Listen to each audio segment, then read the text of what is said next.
Loving God is worshiping God. Many people will ask, how do you worship, or what is worship? It's your being, your total being in response to God. Your total self in response to God's attributes or God's characters, or in a simple way, it is your entire being responding to what God has done for you. So that's why it is very important for each individual to understand who God is. It is very important for an individual to understand what God has done and the level of God's love for each person. And that what God continues to do through the power of the Holy Spirit.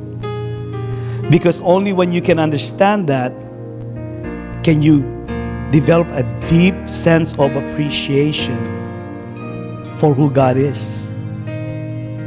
A deep sense of focus for what God is doing in your life.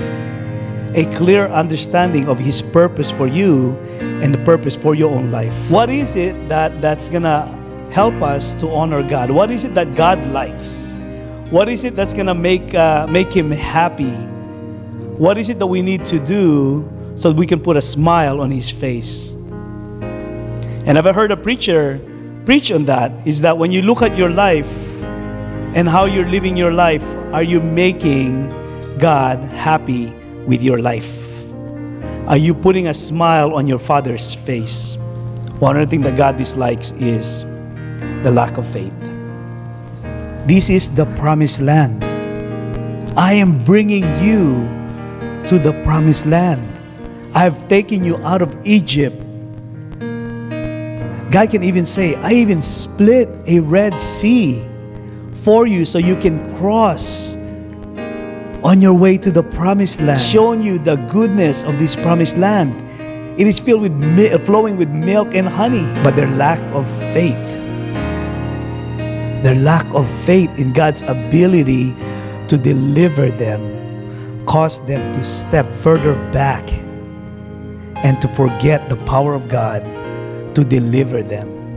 When the people are driven by fear,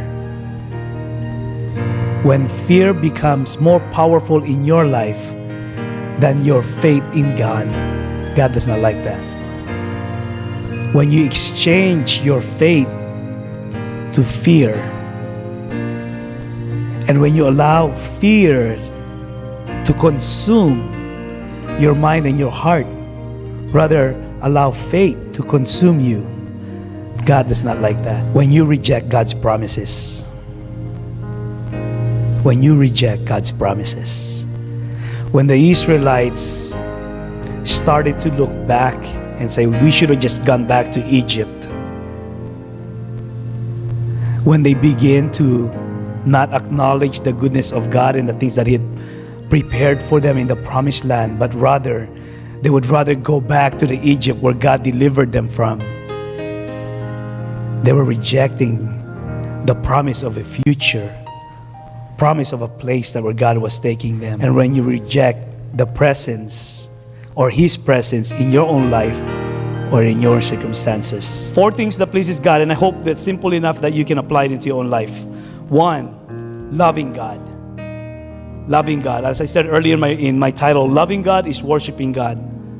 The first thing you got to do is you got to love God. Love the Lord your God with all your heart and with all your soul and with all your strength. Basically, your entire being.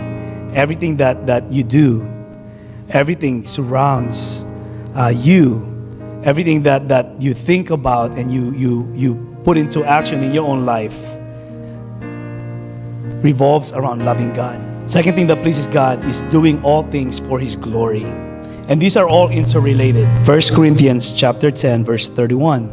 So whether you eat or drink, and whatever you do, do it all for the glory of God. What does that mean?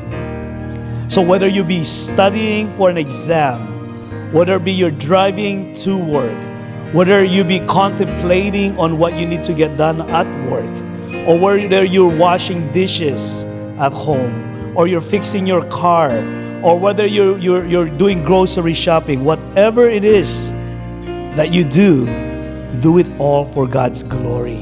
Is when you have faith in Him. Is that if you have faith in God, you can overcome. He even said, if you have faith that this mountain, if you have faith and you tell this mountain to move, it will move. You know, and another teaching, he said, if you have faith as the size of a mustard seed, okay, that's powerful enough. But Jesus Christ said, have faith in God is obedience to Him. 1 Samuel chapter 15 verse 22, where Samuel said, what have you done? You've rejected God by not doing His commands, by not following His instructions. This is not what God says. Does the Lord delight in burnt offerings and sacrifices as much as in obeying the Lord? To obey is better than sacrifice, and to heed is better than the fat of rams. For rebellion is like the sin of divination, and arrogance like the evil of idolatry. Because you have rejected the word of the Lord, He has rejected you as king.